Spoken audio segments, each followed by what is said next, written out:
오늘 말씀의 제목은 왕자 중에 하나처럼이라는 말씀이에요.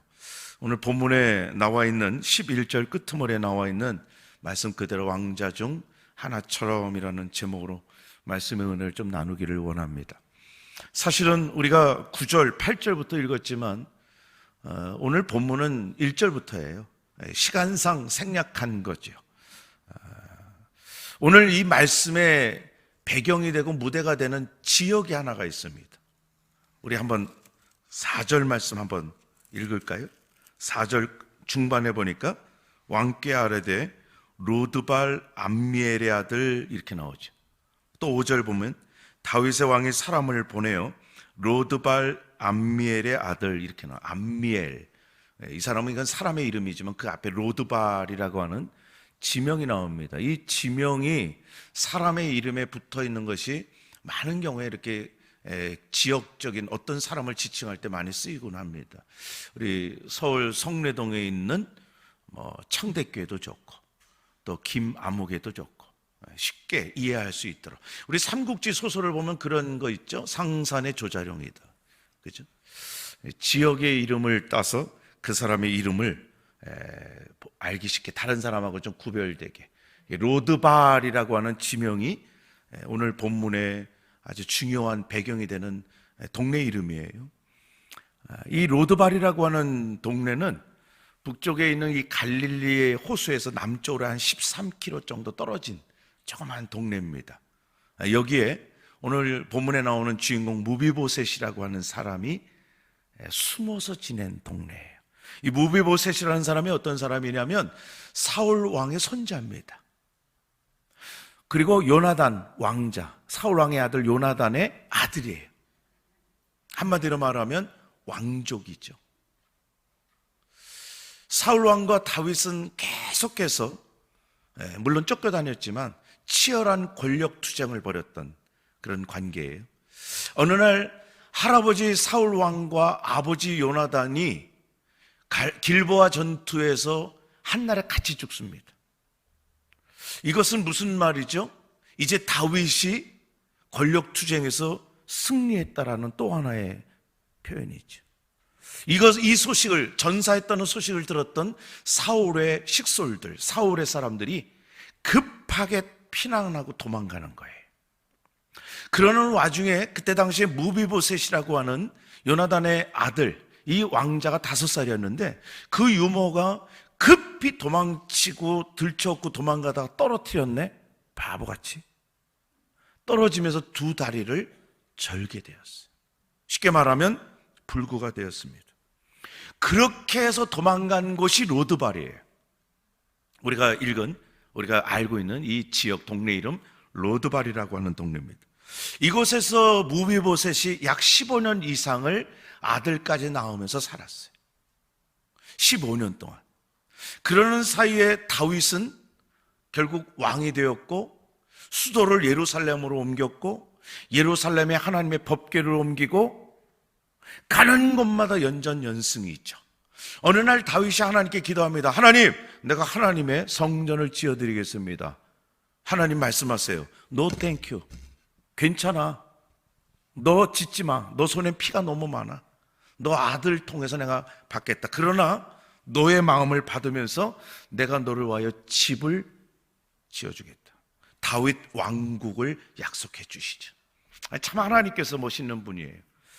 그렇게 다윗은 가는 곳마다 전쟁에서 승리합니다. 전쟁터에 나갔다면 이기는 거예요. 왜? 하나님과 함께 해주시는 거죠. 항상 하나님께 묻고 전쟁터에 나갔던 다윗을 하나님은 결코 홀로 버려주지 않습니다. 계속 이기게 해. 그러던 어느 날 모든 전쟁을 이기면서 나라를 튼튼하게 만들고 국경을 넓혀가던 다윗 왕의 머리에 문득 옛 친구가 떠오릅니다. 그 친구의 이름은 요나단. 그 요나단은 사울 왕의 아들이었지만 다윗을 너무나 사랑했고 다윗도 요나단을 사랑하면서 둘은 친구의 사랑과 우정을 깊이 나누었던 두 사람이었어요. 그러면서 두 사람은 서로 약속하죠. 우리 서로 혹시 둘 중에 누가 먼저 죽더라도 그 자녀들, 가족들을 꼭 지키고 보호해 주자. 그렇게 약속했던 요나단과의 언약이 번뜩 머릿속에 스쳐 지나가는 거예요. 내가 너무 무심했구나. 그래서 신하들에게 이야기합니다. 혹시 요나단의 가족 중에서, 자녀 중에서 지금도 살아있는 자녀가 혹시 있냐? 그때 예전에 사울 왕의 신하였던 사람, 발음이 조금 조심스러운데 시바라고 하는 그 종이었던 사람이 이야기합니다. 왕이요, 저 먼 동네, 조그만 동네에 아들 하나가 살아있습니다. 그런데 그 아들 하나 남아있는데 그 아들은 다리를 접니다. 3절 끄트머리에 그러죠. 그는 다리를 저는 자니이다. 이 말이라도 듣고는 다윗이 너무나 기쁜 나머지 사람들을 로드발로 보냅니다. 여기서 로드발이라고 하는 그 지역 이름, 지명을 조금 우리가 살피고 갈 필요가 있습니다. 로드발이라고 하는 히브리어죠. 로라고 하는 것은 우리가 잘 아는 노의 영어로 no, 없다, 아니다, 그 의미예요. 로가. 그러니까 드발이라고 하는 것은 풀, 열매, 말, 이 언어, 이게 이 의미예요. 그게 두 개가 합쳐지면 뭐가 없다? 풀도 없고 아주 죽은 도시가 되는 거예요. 열매가 없어요. 소망도 없고 목표도 없고 말이 없는 거, 말이 필요 없을 정도로 서로 교제권도 없는, 한마디로 말하면 로드발이라고 하는 동네는 아무 소망이 없는 도시예요. 뭘 심어도 열매가 나는 법도 없고 기대할 것도 없어요. 사람도 서로 왕래도 하지 않아요. 교제하지도 않습니다. 그러니 여러분, 그 동네에서 기쁨이 있겠어요? 감사가 있겠습니까?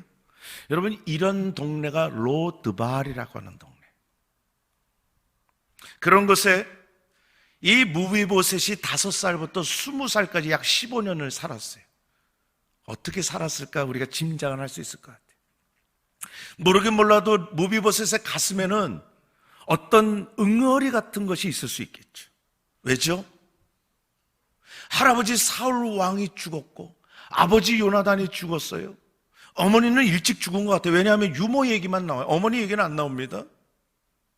더군다나 유모가 5살 때 들쳐왔고 도망가다가 떨어뜨려서 두 다리를 저는 풀구자예요. 그 무비보셋이 로드발이라고 하는 동네에서 자라면서 동네 어린 아이들이 어떻게 놀렸을 것인지 짐작이 되겠죠? 우리나라도 지금도 아마 그럴 거예요. 어린 아이들이 철딱선이 없으니까 그 어려운 사람들을 그렇게 놀려대죠. 뿐만 아니라 그 동네 사람들은 또 어떻게 낄낄거렸겠어요. 야, 제가 그래도 왕족이라네. 저 할아버지가 사울 왕이었고 아버지가 요나단 왕자였대. 야, 그럼 뭐하냐 저건데. 얼마나 비아냥거렸어. 얼마나 뒤에서. 그런 모든 수모와 모욕을 5살 때부터 받고 자란 무비보셋이, 뿐만 아니라 그 무비보셋을 키웠던 유모는 어땠을 것 같아요? 원수 다윗을 좋게 얘기했겠어요? 어려서부터 저놈의 다윗만 없었으면 우리 가문은, 왕자님은 이렇게 안 살아도 되는데. 그러니 여러분, 무비보셋의 얼굴에 웃음기가 있겠어요? 가슴에 상처가 있으니 말이라도 좋은 말이 나오겠어요? 상처 있는 사람이 상처를 주잖아요. 이 무비보셋의 인생은 그야말로 로드발이 되는 거예요. 아무것도 없는, 소망도 없는, 기쁨도 없고. 그런데 여러분, 어느 날 갑자기 이 로드발 동네에 왕이 보낸 사람들이 들이닥치면서 이 무비보셋을 낚아채면서 어명이요 하면서 낚아채고 끌고 가는 거예요. 무슨 일입니까? 왕이 너를 오란다. 그때 무비보셋의 마음속은 얼마나 복잡했겠어요. 딴 게 없어요. 죽었구나. 여러분, 그때 당시에 아주 자연스러운 것은 한 왕조가 생기면 그 전 왕조의 모든 사람은 씨를 말려 다 죽여요. 왜냐하면 쿠데타의 빌미가 될까 봐. 이거는 관례예요. 풍습입니다.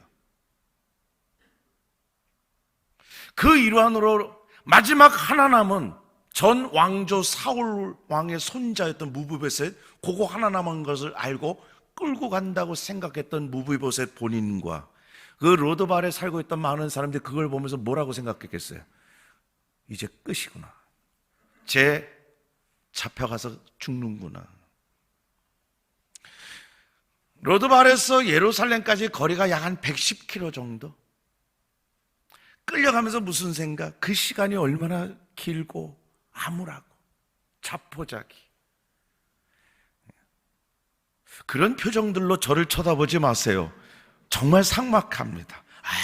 아무런 변함이 없는 이러고. 그러나 여러분, 전혀 아니었죠. 완전히 예상을 빗나갔죠.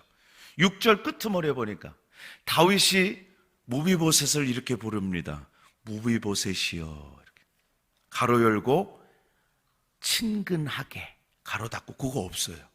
근데 문맥상 보면은 다윗이 무비보셋을 그렇게 충분히 불렀을 것으로 짐작이 되죠. 무비보셋이요. 그 뒤로 다윗이 또 이야기합니다. 무서워하지 마라. 한마디로 말하면 무비보셋 너 걱정하지 마. 내가 너를 찾고 찾아서 이제야 찾았다. 아무리 여러분 다윗이 지금 걱정하지 마, 무서워하지 마 한들 무비보셋 입장에서 그거 안 무섭겠어요? 아직 아무것도 지금 보장된 게 없는데 얼마나 무서웠겠어요? 발발발 떨었을 거예요. 의지할 사람이 누가 있어요? 할아버지 왕도 죽었고 아버지 왕자도 죽었고 자기 주변에 아무도 없고 자기는 더군다나 두 다리를 저는 불구자인데 뭘 안 무섭겠어? 그럼에도 불구하고 다윗은 무서워하지 말래요. 뭘 보고 무서워하지 않나? 지금 무비보셋의 그런 다윗에게 8절 끄트머리에 이렇게 얘기합니다. 왕께서 죽은 개 같은 나를 돌아보시나이까. 이것은 무비보셋의 솔직한 이야기, 심정이죠. 죽은 개라고 표현해 자기를. 산 개도 아니에요. 죽은 개. 얼마나 비참한 자기 비하에. 볼 것도 없고 쓸모도 없고 참으로 비참한 나를 왜 부르셨나이까? 로드발에 살고 있었던 죽은 개인데 뭘 원하셔서 여기까지 불러주셨습니까? 발발발 떨었을 거예요. 여러분, 그때 다윗이 이 무비보셋에게 두 가지를 약속합니다. 무비보셋이요, 내가 너에게 너희 할아버지 사울 왕이 가지고 있었던 토지를 모두 너에게 돌려줄 것이다. 있을 수 없는 일이죠, 사실은. 그런데 다 돌려준대.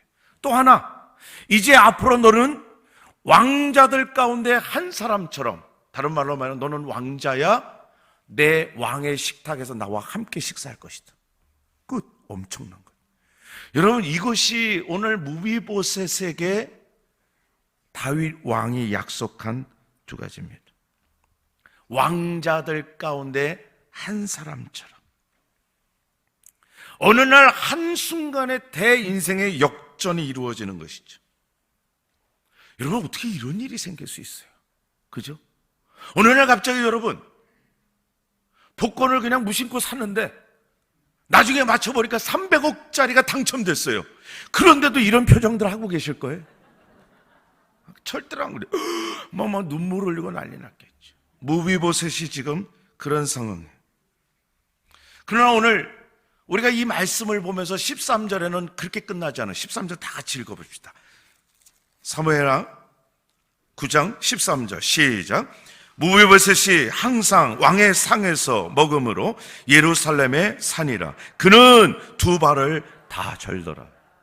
이 말씀을 읽으면서 여러분들 마음속에 뭔가 이상하다는 걸 좀 느끼셔야 돼요. 왕의 식탁에서 지금 무비보셋이 다윗 왕과 함께 식사하는 사람이 됐어요. 우와! 그런데 끄트머리에 뭔가 이상한 한 문장이 털커덕 붙어 있어요. 무비보셋은 두 다리를 절더라. 왜 이런 단어가, 이 문장이 굳이 붙을 필요가 뭐 있어요? 뭐가 좋다고? 무비보셋 상황을 뭘 이렇게 뭐가 좋다고 이렇게 표현하면서 이 한 문장을 끄트머리에 잊을만한 데 갖다 딱 갖다 붙이실까? 이해가 안 돼요. 그런데 오늘 말씀의 키가 여기 있습니다. 지금 왕의 식탁에서 먹는 그 권력과 그 자리를 회복시켜 주셨는데 두 다리를 전대요. 하나님이 말씀하시는 거예요. 하나님의 마음은 그래서 어떻다고? 두 다리를 저는 게 뭐가 문제야? 이런 의미예요. 지금 왕의 식탁에서 왕과 함께 먹는데 두 다리 저는 것쯤 문제될 거 아무것도 없어. 그런 의미로 오늘 끄트머리에 그는 두 발을 다 절더라. 너무나 감동이죠. 전에는 이 말씀을 묵상하면서 이것에 대해서 그렇게 신경 쓰지 않았어요. 그런가 보다. 그러나 이번에 말씀을 준비하면서 이 말씀이 너무나 감동해요. 왕의 식탁에서 먹는 무비보셋에겐 지금까지의 핸디캡이었고 가장 부끄러웠고 무거웠던 이 두 다리, 저는 두 다리가 아무런 문제가 되지 않아요. 왜? 왕과 함께 식사하는데 두 다리 저는 것쯤이야 아무런 문제가 되지 않아요. 두 다리를 절더라. 이 두 다리를 저는 것에 대해서 너무나 신경 쓰면서 부끄러워하는 사람들에게 오늘 우리 하나님께서 의도적으로 이 말씀을 붙여주신 것 같아요. 왕의 식탁에서 밥 먹어? 두 다리 저는 거 걱정하지 마. 그것은 수치가 되는 것이 아니라 부끄러운 일이 아니야. 오히려 왕과 함께 식사하는 것만 생각해도 감개무량한 거지. 여러분, 어떻게 이 무비보셋이 이런 은혜를 받을 수 있었을까요? 왕의 식탁에서 왕자들처럼 역적의 아들이 아니라 하루아침에 인생의 대전환을 일으키면서 왕과 함께 식사를 함께 나눌 수 있는 그런 위치가 될 수 있었느냐 말이에요. 무비보셋이 불쌍해서예요? 그때 당시에 불쌍한 사람이 무비보셋 혼자입니까? 밖에 나가봐요, 쎄구쎄어요. 아니면 다윗이 아주 의로운 사람이라서요? 여러분, 다윗이 뭐가 의로워요? 아주 이중적인 사람 아닙니까? 못된 짓거리 한 사람 아닙니까? 그런데 오늘 이 무비보셋을 다윗이 불러다 놓고 자기의 식탁에서 함께 먹는 사람으로 만들어주겠다는 거예요. 그 이유가 뭐죠? 딱 하나밖에 없어요. 다른 거 아무것도 없어요. 아버지 요나단 때문이에요. 다윗이 그 옛날 요나단과 맺었던 언약 그 하나 때문에 오늘 그 아들 무비보셋은 생각지도 못하게 왕의 식탁에서 식사하고 밥을 먹는 그런 수준으로 로켓 타고 슉 올라갔습니다. 이것을 다윗 스스로가 분명하게 밝힙니다. 7절 중반에 보니까 7절 중반에 보세요. 내 아버지 요나단으로 말미암아 내게 은총을 베풀리라. 네 아버지 요나단과 내가 맺었던 그 언약을 생각해서 내가 너 묻지도 따지도 않고 나와 함께 식탁에서 식사하는 자로 올려주겠다. 오직 아버지 요나단 언약 때문이지. 여러분, 이 언약이라고 하는 것은 우리 성경에서 특별히 예수를 믿는 성도들에게는 너무나도 중요한 겁니다. 이 언약을 모르고 예수를 믿을 수는 없어요. 우리가 소위 말하는 언약 백성이라고 얘기를 많이 합니다. 교회 다니는 사람들은 이 언약 백성이라는 단어를 수없이도 많이 들었을 것입니다. 언약 백성이라고 하는 거예요. 이 언약은 하나님과 아브라함이 최초로 맺었던 횃불 사이를 지나가는 언약부터 시작됩니다. 하나님께서 아브라함을 부르시고 내가 너의 믿음의 조상을 너를 삼아주겠다. 너의 아들을 주고 너의 자손들이 하늘의 별처럼 모래알처럼 그렇게 많이 주겠다. 복의 근원으로 삼아주겠다. 하나님이 아브라함과 피의 약속을 맺으셨어요. 여러분, 그 짐승을 쪼개고 하나님이 횃불로서 지나가셨다는 것은 이거는 피의 제사예요. 피의 언약입니다. 피로서 맺어진 언약이에요. 이 하나님께서 아브라함과 피로서 맺었던 언약을 기억하시면서 하셨던 제일 큰 사건 중에 하나는 애굽에서 종살이하고 있었던 이스라엘 백성들을 끄집어내실 때에 문설주의 어린 양의 피를 바르는 집마다 죽음의 그림자 넘어가게 해주겠다. 이거는 아브라함과 약속했던 그 언약을 생각하신 하나님이 1차적으로 이스라엘 백성들에게 베풀어 주신, 죽음에서 건져주신 은혜란 말이죠. 두 번째 사건은 우리 예수님께서 십자가에 피 흘려 죽어주심으로 영원히 죽음 가운데 처박히고 도무지 소망이 없을 수밖에 없는 저와 여러분들을 생명의 자리로 건져 올려주시는 것, 이것이 우리 하나님이 아브라함과 언약을 맺었던 것을 기억하시면서 베풀어 주신 두 번째 은혜잖아요. 여러분, 십자가는 우리들이 살아가면서 액세서리 모양으로 우리들에게 주신 것이 아닙니다. 밤에 악몽을 꾸면 십자가를 목에 걸고 자면 악몽 안 꾸겠다, 그런 어떤 표식으로 준 게 아니에요. 하나님이 십자가 위에서 언약을 기억하겠다라고 우리에게 주시는 언약의 표식이에요. 본당에서 이 강단 위에서 십자가 있는 것 여러분 아시죠? 찾아내세요. 마음이 착한 분에게는 십자가 보일 것이고 그런 건 아니겠지만, 십자가는 하나님께서 우리들에게 영원히 내가 언약을 기억하고 있지 않겠다라고 주시는 표식이란 말이죠.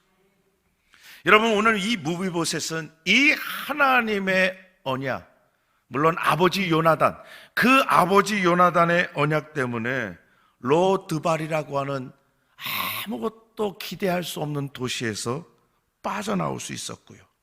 죽은 개 같은 인생이 왕과 함께 식탁에 앉아서 식사하는 왕자의 자리에 올라가는 복이 됐습니다. 여러분, 우리는 과거의 로드발에서 살았던 사람들이에요. 아무런 삶의 소망이 없죠. 예수를 믿고 신앙생활 열심히 하는 아버지 엄마의 주일날 교회 가서 예배드려라 그렇게 얘기했던 그런 말들도 귀로 한쪽 귀로 듣고 한쪽 귀로 흘러냈던, 우리는 그런 로드발의 인생을 살았던 사람이에요. 기대할 것도 없고 소망도 없고 기쁨도 없고 무엇을 해도 아무런 열매를 맺을 수 없어요. 이 땅에서 아무리 선한 일을 하더라도 천국이라고 하는 열매를 누가 맺을 수 있어요? 없습니다. 우리는 그렇게 살아왔던 사람들이지.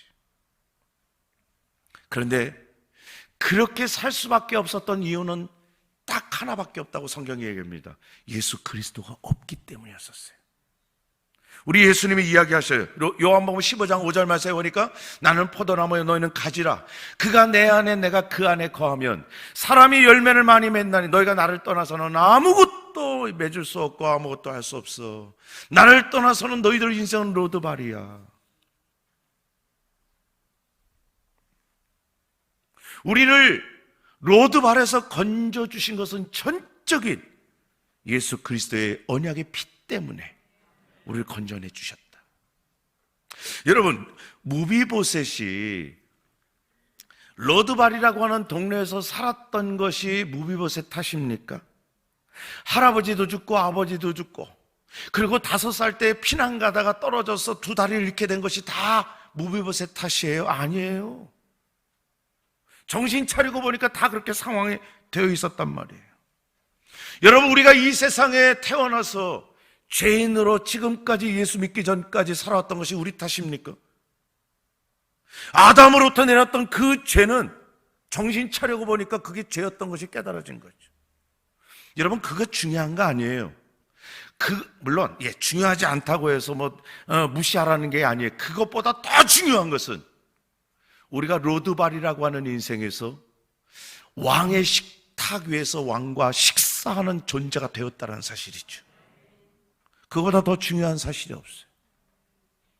로드발에서 소망 없이 살던 인생이 다윗이 마치 요나단의 언약을 기억해서 그 아들 무비보셋을 왕의 식탁으로 올려주신 것처럼 아무런 소망 없이 살던 우리들을 예수 그리스도의 언약을 기억하신 하나님 때문에 하나님이 베풀어 주신 왕의 식탁에서 하나님과 함께 식사를 할 수 있는 거룩한 하나님 나라의 왕자로 삼아주신 복, 여러분, 이것이 우리 모두에게 지금 있는 줄로 믿으시길 바랍니다. 이 복이 가장 큰 복이란 말이에요. 여러분, 우리가 아무리 이 땅에 살면서 남들보다 갖지 못해요, 남들보다 수고하고 노력해도 이루어지지 않는 일들이 많이 있을 거예요. 이 세상은 로드발이기 때문에 그래요. 그러나 로드발에 살지라도 소망이 있을 수 있어요. 소망을 가질 수 있습니다. 그것은 바로 요나단과 맺었던 언약이 있는 것처럼 하나님이 우리의 언약을, 아브라함과 맺었던 언약을 기억하고 계시고 예수의 피를 붙드는 자마다 그 언약을 이루어 주시는 변치 않는 하나님의 사랑이 있기 때문에 소망이 있다라는 거죠. 여러분, 다윗과 무브보셋이 이렇게 관계를 회복할 수 있었던 이유, 무브보셋이 다윗 왕과 함께 식탁에서 교제를 나눌 수 있었던 이유, 여러분 우리는 너무나 잘 알아요. 바로 요나단 때문이에요. 철저히 하나님과 원수되었던 우리가 하나님을 아버지라고 부를 수 있는 이유, 오늘도 예배를 드리면서 하나님을 아버지라고 찬양할 수 있었던 이유 하나밖에 없어요. 예수 그리스도 때문인 줄로 믿습니다. 우리 이 언약을 분명히 믿지 못하면 우리 이 땅에서 로드발 속에 갇혀서 살 수밖에 없어요. 다윗은 그 아버지 요나단과 맺었던 언약을 기억하고 로드발이라고 하는 소망이 없는 도시에 살고 있던 무비보셋을 끄집어낸 것처럼 우리 하나님께서는 예수를 붙들고 예수를 믿겠다고 하는 저와 여러분들을 기억하시고 인생의 로드발 도시에서 끄집어내 주시고 하나님 앞에서 마음껏 식사할 수 있는 복을 오늘 우리에게 주신 줄로 믿습니다.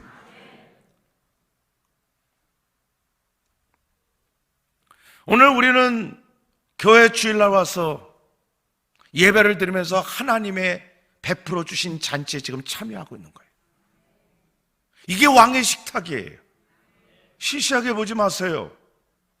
여러분 집에서 영상으로 보시는 분들도 거기서 믿음으로 예배를 드린다면 그것이 왕의 식탁이고, 오늘 우리가 교회 와서 하나님의 말씀을 들으면서 하나님 앞에 예배를 드릴 때 이 자리는 하나님께서 배설해 주시고 하나님께서 허락해 주신 하나님 왕의 식탁입니다. 우리는 이 시간에 하나님이 주시는 영의 양식 말씀을 지금 마음껏 먹는 거예요. 하나님 앞에서.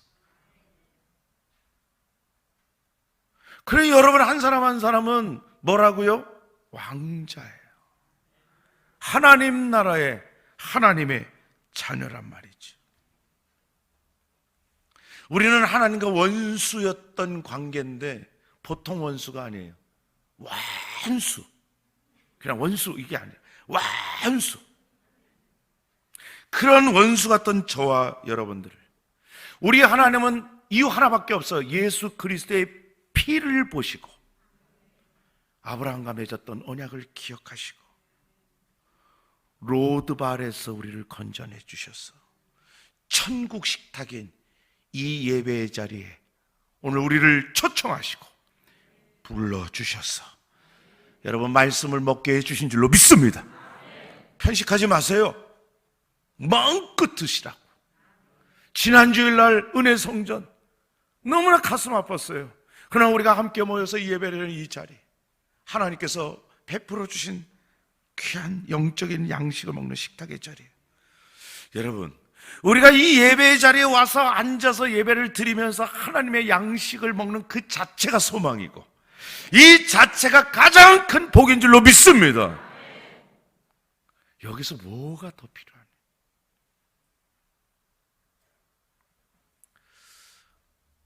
이렇게 왕의 식탁에서 먹는 이 무비보셋에게 오늘 말씀이 아까도 말씀드린 것처럼 끄트머리에 이런 말씀을 하잖아요. 그는 두 발을 다 절더라. 무비보셋에게는 저는 두 다리는 일평생의 숙제고 부담이에요. 해결되지 않는 짐이에요. 우리가 예수를 믿고 믿음을 가지고 오늘 거룩한 주일날 교회 와서 하나님 앞에 예배를 드리며 말씀을 먹어요. 그래도 우리에게는 떨어뜨릴 수 없는 숙제들과 짐들이 많아요. 노력해도 해결되지 않은 문제들, 내 속을 긁어넘는 자식의 문제들도 있고, 내 몸을 망가뜨리고 있는 이 병의 문제도 있고,